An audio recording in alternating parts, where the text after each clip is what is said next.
في فترة من فترات حياتي كانت هي الأسوأ يعني للأسف. الفترة ديّة أنا قُلت لكم قبل كده في فيديو تاني إن أنا حد أقنعني في فترة إن أنت خُد قرض، إن في قرض فايدته 3% وده معمول للناس اللي بتصنّع بس، والفايدة ديّة هي المصاريف الإدارية و وإنها هتساعدك جامد يعني في شغلك وكده. فاقتنعت بالكلام ده وخدت القرض على أساس إن هو خلاص يعني إيه، هيحل مشاكل كتير، وكنت مبسوط أوي إن الخطوة ديّة تمت.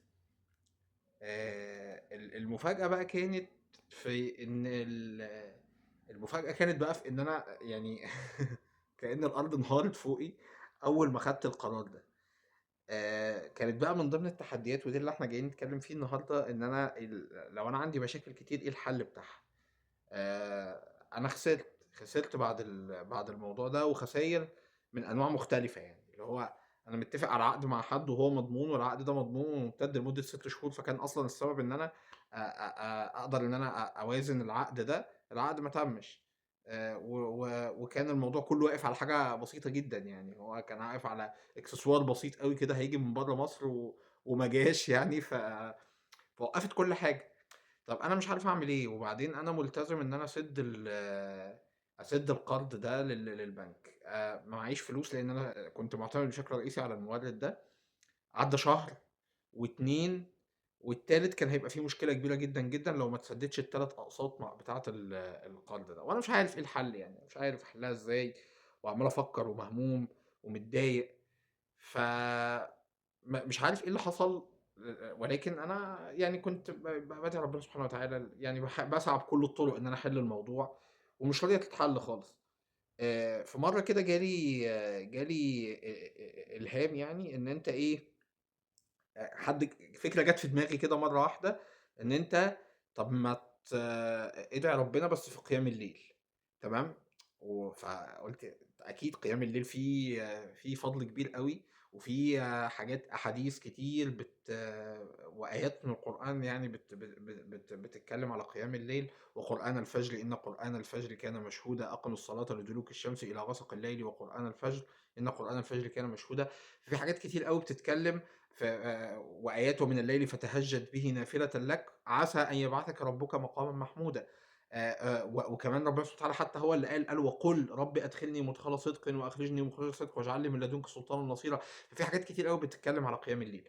وأنا جاي خدت قرار إن أنا فعلًا هاصلي قيام الليل، وأنا جاي أصلي لقيت فكرة جات في دماغي، طب ما تصلي قيام الليل بسورة البقرة. أنا كنت سمعت كتير عن فضل الزهراوان والبقرة وآل عمران، بس جات في دماغي اللي هو ما هو أنت لمّا تصلي قيام الليل بصور خفيفة، لأ أنت لو صلّيت أكتر، لو طوّلت أكتر احتمالية إن أنت ربنا سبحانه وتعالى يستجيب لك وإن أنت في تضرُّع وفي خشوع لربنا سبحانه وتعالى هتكون أكتر يعني. فصلّيت بسورة البقرة فعلًا. و و وطبعًا جه النهار قعدت برضه باكلّم الناس، نفس الناس اللي أنا باكلّمهم وباحاول أعمل كل المحاولات. والفكرة إن هو كان باقي يوم، أنا ما كانش قدّامي إلا يوم واحد، اللي هو اليوم اللي هو كان تاني يوم بعد قيام الليل ده، إن أنا أسِدّ فيه الفلوس دي. الفكرة الغريبة بتاعة الفكرة الغريبة بتاعة الموضوع ده إن هو كان على المغرب، بعد صلاة المغرب وأنا ماشي كده وما بقيتش مستوعب يعني المبلغ اللي عليّا بالضبط، اللي هو بتاع ال3 شهور، وزيادة عليه 1000 جنيه. لقيت حد باعت لي المبلغ ده، في حد من حد في فلوس ميتة كانت موجودة من فترة طويلة أوي، والقيمة بالضبط. الفكرة إن أنا ما كنتش مصدّق، يعني هو إزاي يعني أنا يعني أنا ما فيش أي فرصة، ما فيش أي حاجة تقول إن ده يحصل، ما فيش أي حاجة تقول إن الشخص ده هو اللي يدفع الفلوس، ما فيش حاجة تقول إن الفلوس تيجي بالضبط، ما فيش حاجة تقول إن القيمة ديّة تيجي كلّها مع بعض، ما فيش أي حاجة، ما فيش أي مؤشرات بتقول الموضوع ده. اكتشفت بعديها بقى اللي هو ده إن ده السر، السر فيها مش في سورة البقرة، السر فيها في إن أولًا أنت إحنا الفكرة كلّها، عارفين في آية في القرآن الكريم بتقول: "وإذا مسكم الضر في البحر ضل من تدعون إلا إياه." ربنا سبحانه وتعالى. المشكلة فينا إحنا بقى، المشكلة فينا إحنا إن هو إيه، "فلما نجاكم إلى البر أعرضتم وكان الإنسان كفورًا." إحنا لمّا ربنا سبحانه وتعالى بينجينا بننسى بقى إن أصلًا ما هي كانت مقفولة من كل الاتجاهات وعمرها ما كانت هتتحل إلا لمّا تلجأ لربنا سبحانه وتعالى.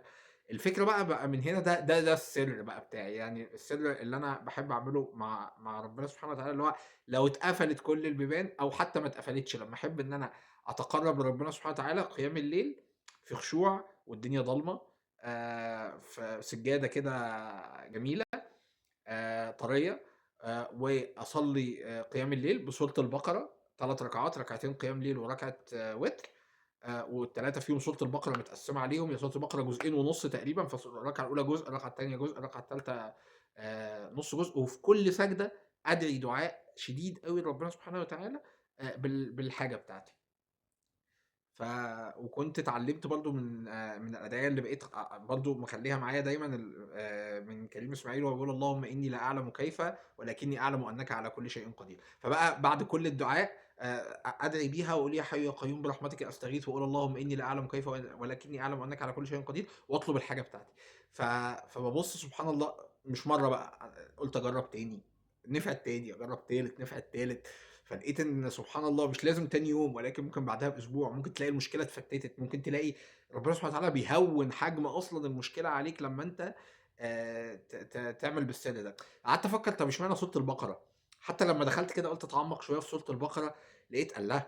طَب لمّا نيجي نشوف مثلًا قصة سيدنا إبراهيم لمّا وإذ قال إبراهيم رب أرني كيف تحيي الموتى، يعني هو بالنسبة لسيدنا إبراهيم تحيي الموتى، يا نهار أبيض! حاجة كبيرة وموضوع هو جاي بيتأمل، وده سيدنا إبراهيم يعني الخليل وحبيب الرحمن يعني.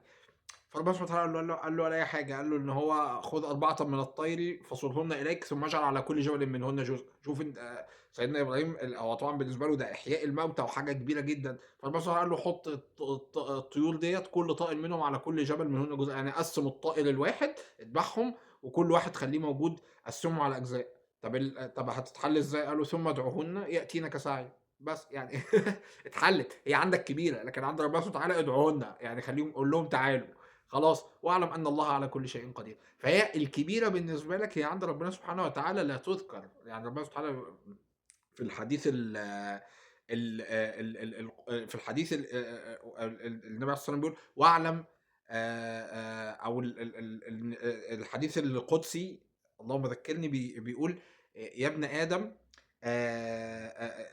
إن لو أهل الأرض كلّهم اجتمعوا وسألوا ربنا سبحانه وتعالى، وربنا سبحانه وتعالى أعطى كل واحد سؤله، ما نقص ذلك مما عندي شيء إلا كما ينقص المخيط إذا أُدخل البحر." يعني ولا كأن ده أنقص أي حاجة في ملك ربنا سبحانه إلا كخيط أنت حطيته في البحر، فده هينقص من البحر قد إيه، مش هينقص منه حاجة. ف هي دي الفكرة، الفكرة إن أنت تعلُّقك يكون فعلًا بربنا سبحانه وتعالى كبير أوي، يقين، وده يخلّيك بقى توصل لمرحلة تانية اللي هي فكرة العلاقة الفريدة مع ربنا سبحانه وتعالى، إن أنت الحل مش عند البني آدمين، إن ربنا سبحانه وتعالى اللي كان موجود قبل كده هو اللي موجود بعد كده، إن ربنا سبحانه وتعالى يبقى عندك نوع من الطمأنينة إن ما هي اتحلت وهيبقى عندك بعد كده بقى يقين وتوكُّل على ربنا سبحانه وتعالى، ما هي اتحلّت قبل كده، يبقى اللي جاي هتتحل واللي بعديها هتتحل واللي بعديها هتتحل، وفعلًا بتلاقيها تتحل، وكل أمّا تسأل ربنا سبحانه وتعالى يدّيك أكتر. كل الناس بتزهق لمّا أنت تسألها، إلا ربنا سبحانه يقول لك: "من لا يسأل الله يغضب عليه." ربنا سبحانه وقال ربكم ادعوني أستجب لكم، ربنا سبحانه وتعالى بيحب المُلحّين في الدعاء، فأنت كل أمّا تس ف فأنت كل أمّا تتقرّب لربنا سبحانه وتعالى، وكل أمّا تبقى علاقتك بربنا سبحانه وتعالى أقرب وتتوكّل عليه، كل أمّا تلاقي مشاكلك بتتحل، وتتحل إزاي أنت مش عارف. أنت مش عارف، أنت بتلاقيها بتتحل لوحديها من غير ما تبقى عارف إزاي بتتحل وبتيجي منين، بأسباب أنت عمرك ما تخيّلت إنها تكون هي ديّة أو بيبان أو أبواب تتفتح عمرك ما كنت تتخيّل إن ده الباب اللي هيتفتح. ليه؟ لإن أنت استعنت بعظيم اللي هو ربنا سبحانه وتعالى، وربنا سبحانه وتعالى وعدك إن أنت لو استعنت بيه إن هو ربنا سبحانه وتعالى هيحلها. فاللي أنا عايز أقوله إن إحنا أولًا سر قيام الليل وسورة البقرة، السر التاني التعلُّق بربنا سبحانه وتعالى دون أي حد من البشر، أنت لو ده السر التاني. السر التالت الدعاء والإخلاص والإلحاح في الدعاء في كل سجدة وأنت بتصلّي الصلاة دي. جرّبوا السر ده وإن شاء الله هتدعوا لي يعني. دي النقطة اللي حبّيت أشاركها معاكم، شكرًا ليكم والسلام عليكم ورحمة الله وبركاته.